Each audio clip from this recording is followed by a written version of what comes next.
Hello, আজকে সন্ধেবেলা চলে এসেছি কার বাড়িতে বলো তো? তোমরা অনেকেই চেনো আর আমার ভিডিওতে দেখেছো। দেখো কাদের বাড়িতে এসেছি, তোমরা একটু দেখো।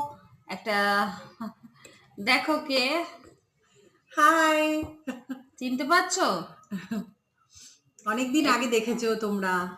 অপর্ণা দত্ত শর্টস, তোমরা দেখেছো এই দিদিভাইটাকে।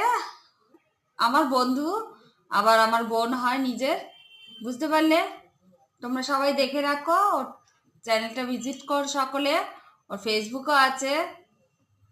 যাই হোক, অনেকদিন পর তোমাদের সাথে আবার দেখা হলো ওর সমস্ত বন্ধুদের সাথে। আশা করছি তোমরা সবাই খুব ভালো আছো বন্ধুরা। তো আমার এই বোনটার পাশে তোমরা থেকেও, আমরা দুই বোন জানো তো, মাসতো আর মামাতো আর পিসতো বোন, ঠিক আছে? কিন্তু আমাদের মধ্যে কোনো মাসতো পিসতো নেই, আমরা একদম পুরো নিজের